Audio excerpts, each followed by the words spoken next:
At 15 minutes past 8 on a clear summer morning, a green streetcar is moving through the heart of Hiroshima, packed shoulder to shoulder with people on their way to work. 70 of these cars are out on the tracks. It's rush hour. Everything you're watching has been color restored from the real photographs, so you're not looking at a grey ruin. You're looking at a living city. In the last 90 seconds, it was still alive. 6 miles up, an American bombardier is lining up his target, a T-shaped bridge over the river, and he's about to miss it. A crosswind nudges the bomb nearly 800 feet off course. And yet one of those streetcars is still on the tracks today, carrying the grandchildren of the people who rode it that morning. The city could have scrapped it. It refused. And that refusal is the whole story. For most of human history, there was no Hiroshima at all. Just 5 villages sitting on a swampy river delta, known as Gokamura, the 5 villages. Then in 1589, a warlord named Mori Terremoto stood on that mud and decided it should hold a fortress. That refusal to let a streetcar die only makes sense once you know what kind of place this was from its very first day. The Ota River reaches the sea by splitting into channels that carved the delta into low, flat islands, and that geography handed the place its name, the wide island Hiroshima.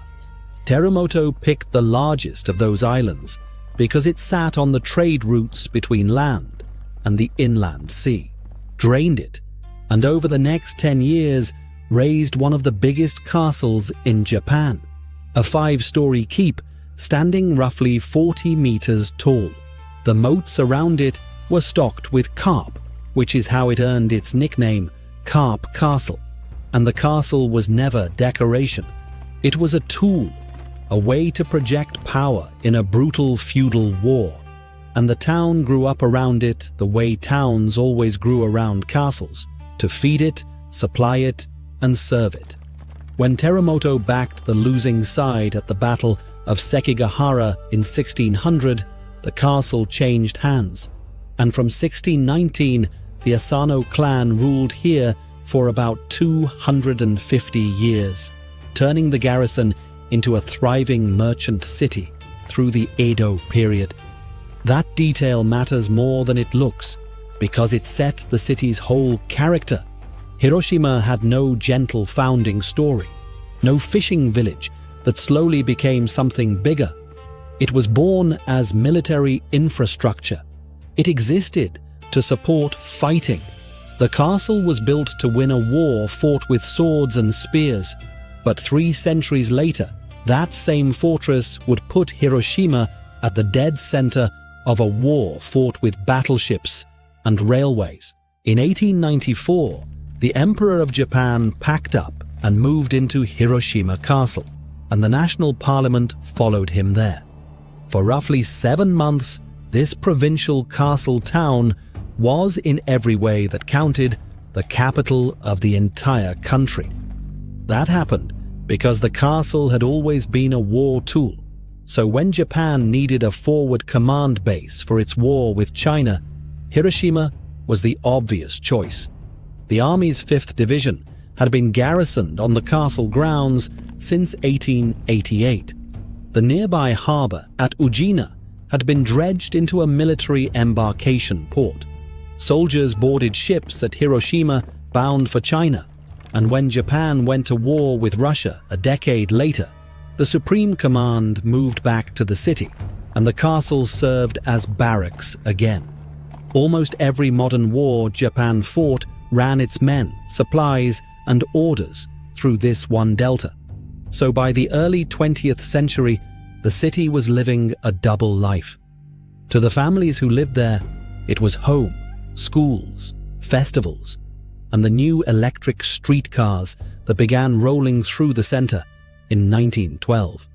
To the High Command, it was a launch pad, a door the empire marched out of, and those two lives kept growing side by side.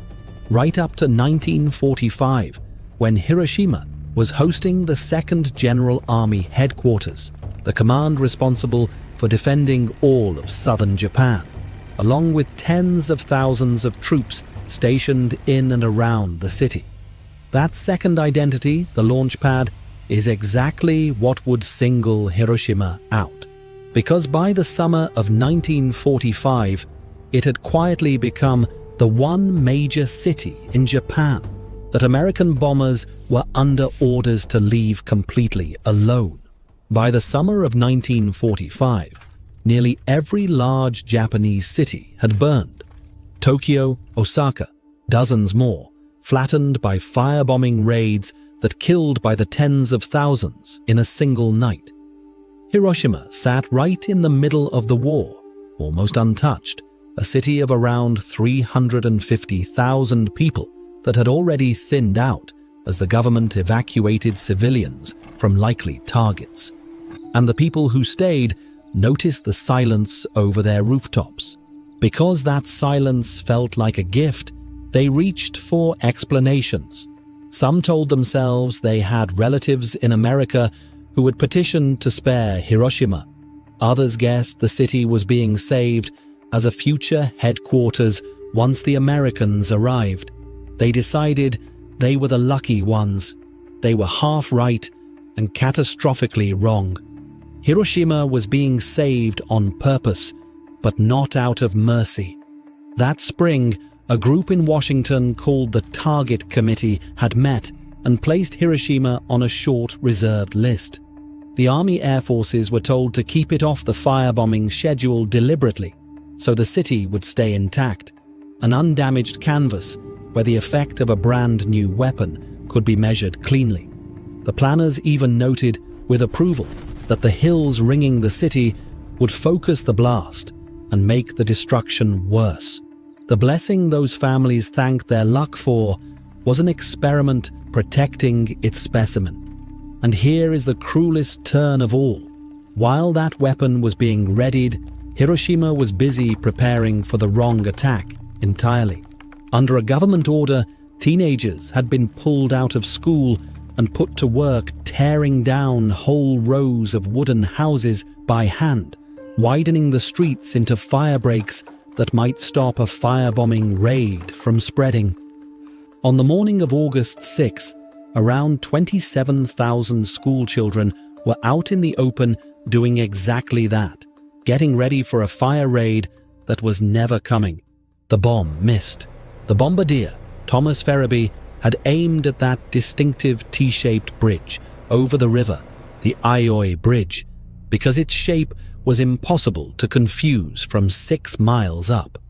A crosswind shoved the weapon nearly 800 feet off course, and at 16 minutes and 2 seconds past 8, it detonated about 2,000 feet above a small surgical clinic instead.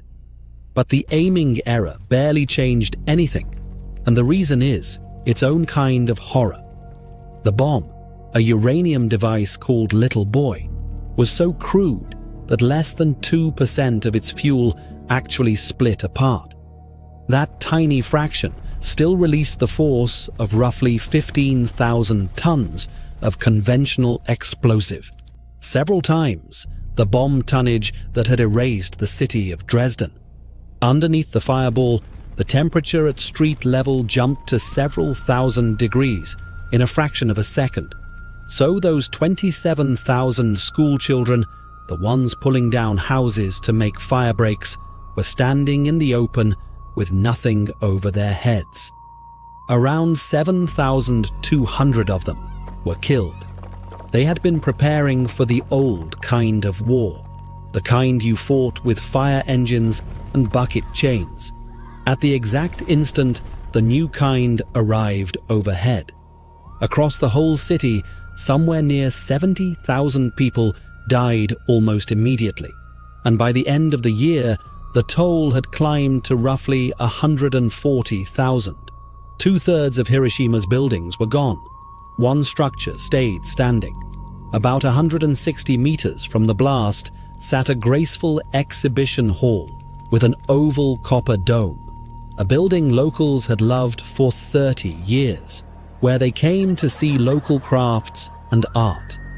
It caught the explosion coming almost straight down, and that downward force is the only reason its steel skeleton held while everyone inside was killed at once. The building had opened on August 5th, 1915. It survived 30 years and 1 day. The man who designed it, a Czech architect named Jan Letzel, had died 20 years earlier, never knowing his proudest work would become the most famous ruin on Earth. Out on the tracks of the 70 or so streetcars running that morning, almost all were wrecked or burning. The rail company lost 185 of its people before 9 in the morning, and the Great War headquarters the city had been built around, the command center for the defense of southern Japan, simply ceased to exist. In under 2 seconds, 3.5 centuries of war machine, the castle, the garrison, the port, and the people who had built all of it were simply gone. And then, 3 days later, against everything that should have been true, something in the ruins began to move.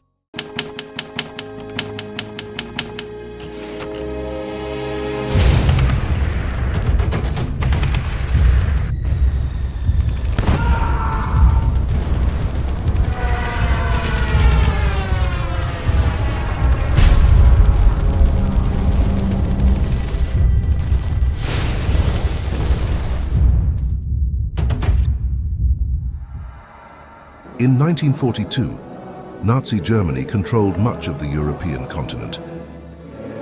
Meanwhile, across the Atlantic, 130,000 people, including scientists, engineers, and construction workers with a $2 billion budget, were engaged in a secret project that would forever change the world. Most of these workers were unaware of the project's ultimate goal due to the high level of secrecy. This initiative would become known as the Manhattan Project, a program focused on the research and development of the first nuclear weapons. From 1942 to 1946, the project was led by Major General Leslie Groves of the U.S. Army Corps of Engineers, while nuclear physicist J. Robert Oppenheimer was the director of the Los Alamos laboratory that designed the bombs. Groves and Oppenheimer decided that for security reasons, they needed to establish a centralized, secret research laboratory in a remote location. This would become known as Project Y. Oppenheimer favored a location in New Mexico, at a site he knew well. A flat mesa near Santa Fe, New Mexico, which was the site of a private boys' school. The Los Alamos laboratory was built on the site of the school, taking over some of its buildings. At the Los Alamos laboratory, Oppenheimer gathered the best physicists of the time, calling them the luminaries. Initially, the team at Los Alamos focused on creating a plutonium-based gun-type fission weapon nicknamed Thin Man. However, by April 1944, they realized that this type of plutonium had a high rate of spontaneous fission due to plutonium-240, which could trigger a premature detonation. Oppenheimer then reorganized the laboratory and orchestrated a successful effort on an alternative design proposed by John von Neumann, an implosion-type nuclear weapon, which was called Fat Man, and a gun-type design using uranium-235, which became known as Little Boy. While the sense of accomplishment for Oppenheimer and his luminaries was significant in that their work paid off, they never knew who could be watching. Concerns about whether the complex Fat Man design would work led to a decision to conduct the first nuclear test. Prior to this test, there was also some concern among scientists that a nuclear explosion might initiate a reaction that could ignite the atmosphere. Based on the theoretical possibility that a nuclear explosion could generate temperatures high enough to cause a fusion reaction in nitrogen atoms in the atmosphere, leading to a catastrophic chain reaction. However, after detailed calculations and discussions, they concluded that such an outcome was extremely unlikely. So they went on with the test. The codename Trinity was assigned by Oppenheimer himself, who along with some 425 people were present on the weekend of the test. They were told to lie face down on the ground and wear black goggles to protect their eyes from the intense flash of the explosion.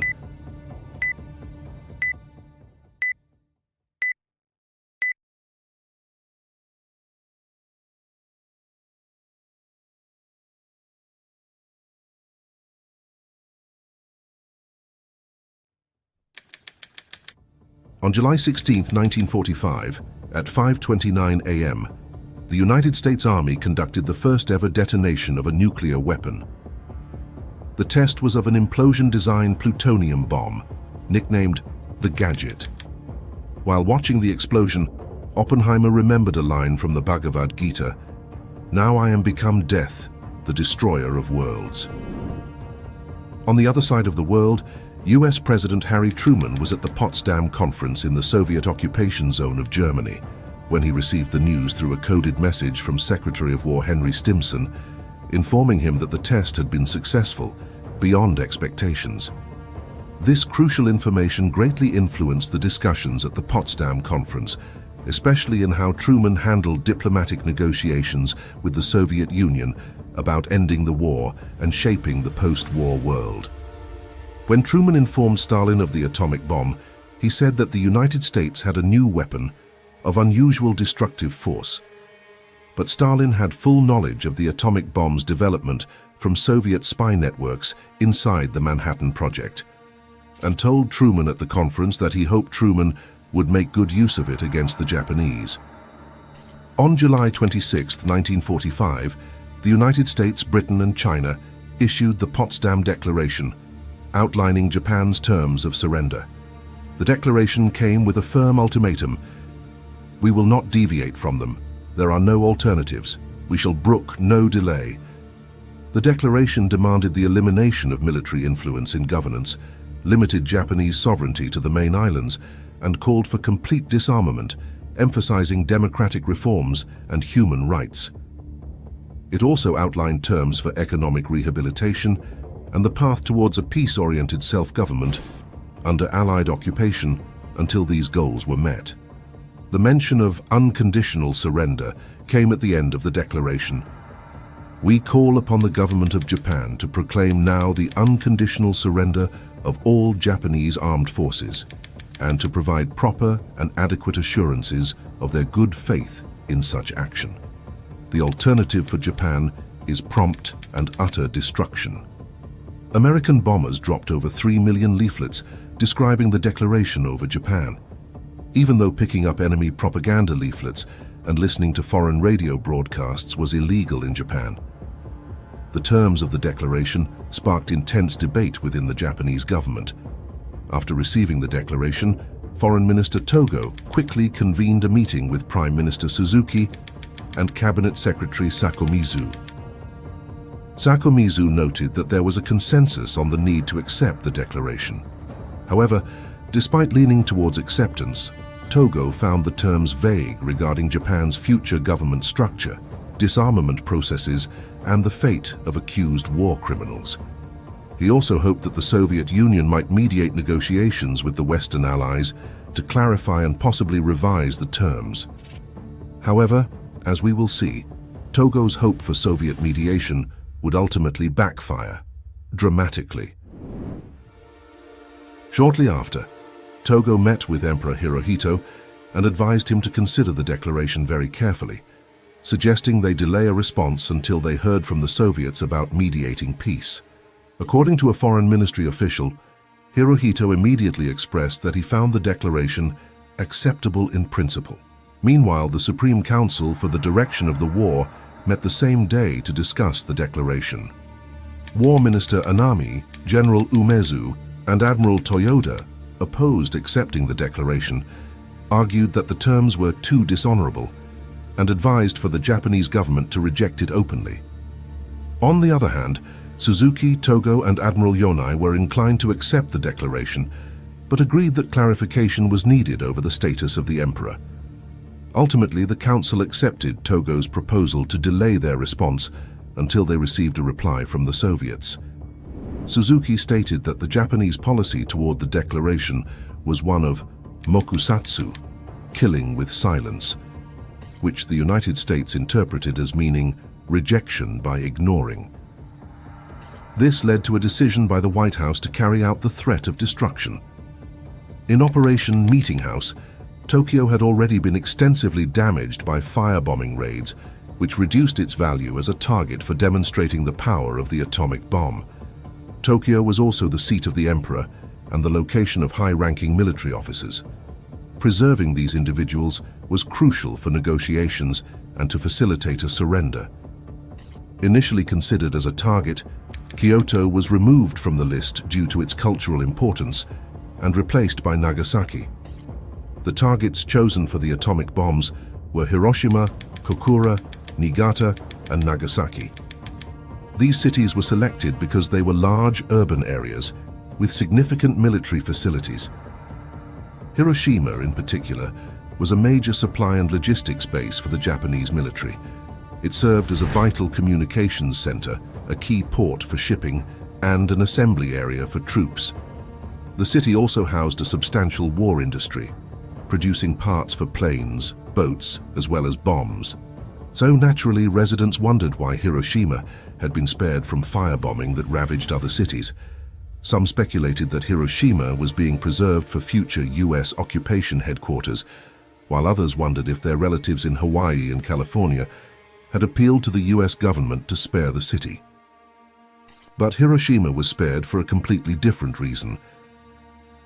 On August 6, 1945, the B-29 bomber, Enola Gay, named after Colonel Paul Tibbets's mother and piloted by Tibbets himself, took off from Northfield on Tinian, destined for Japan. Enola Gay was part of a trio that included two other B-29s, the Great Artiste, commanded by Major Charles Sweeney, which carried instrumentation, and a then nameless aircraft later named Necessary Evil was tasked with photography. After leaving Tinian, Enola Gay made its way separately to Iwo Jima to rendezvous with the Great Artiste and the Necessary Evil aircraft at 5:55 and set course for Japan. Parsons, who was in command of the mission, had witnessed 4 B-29s crash and burn at takeoff and feared that a nuclear explosion would occur if a B-29 crashed with an armed little boy on board. So he armed the bomb in flight to minimize the risks during takeoff. His assistant, Second Lieutenant Morris Jepson, removed the safety devices only 30 minutes before reaching the target area. 3 other B-29s flew about an hour ahead, acting as weather scouts. Enola Gay reached Hiroshima with clear skies at 8:09 local time, at which point Tibbets initiated the bomb run and handed control to his bombardier, Major Thomas Ferraby. At 8:15, Little Boy, which contained approximately 64 kilograms or 140 pounds of uranium-235, was released.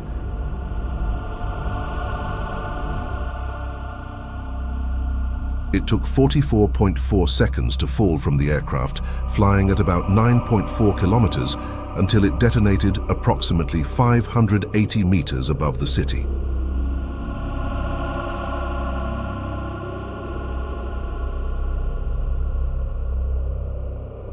At the moment of detonation, the temperature within the fireball itself reached to over 1 million degrees Celsius, matching temperatures found at the sun's core. This intense heat is generated by the nuclear fission reaction within the bomb. The fireball expanded rapidly, reaching a diameter of 280 meters or 306 yards within just 1 second.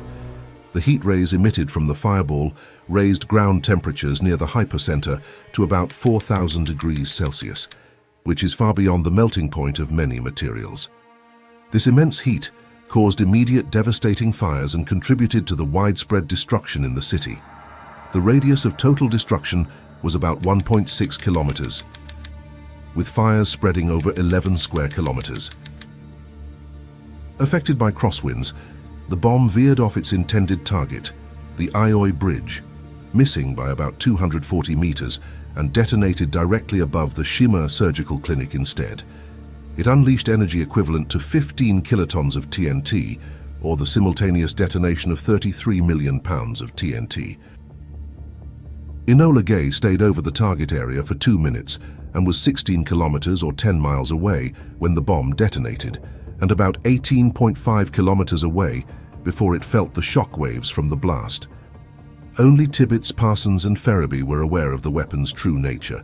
The rest of the crew were simply warned to expect a blinding flash and were provided with black goggles. "It was hard to believe what we saw," Tibbets later told reporters.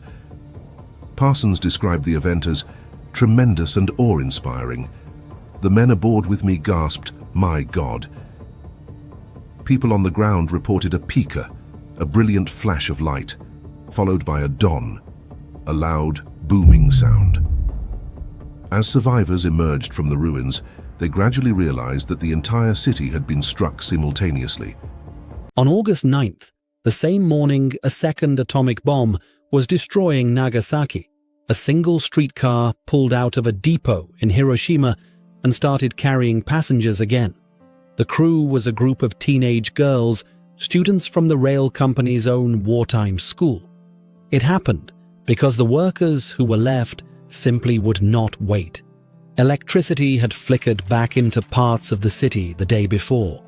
The people who showed up to fix the lines were burned, grieving, and many were already falling sick with something no doctor yet understood: a radiation sickness that would keep killing for months and years after the blast itself. More than 90% of the overhead power cable was on the ground. They strung it back up anyway.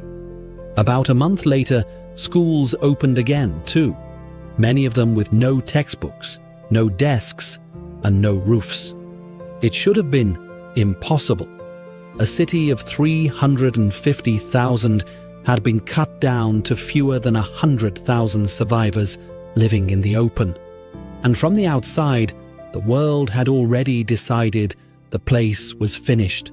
The verdict on Hiroshima was hardening into one grim sentence, repeated everywhere. Nothing would grow here for 75 years. The soil was dead. The place was a tomb. But the people inside the city had already answered that in 72 hours with a single moving streetcar. And they held that answer even when the sky turned on them again. In September, just weeks after the bomb, a massive typhoon swept through the broken city, killing thousands more and washing away bridges the blast had left standing. Hiroshima buried its dead a second time and kept rebuilding, which left the only question that really mattered. Concrete is easy to pour, and anyone can rebuild a road. The hard part was deciding what kind of city would rise on top of the ash. In 1949, the war city legally erased its own identity.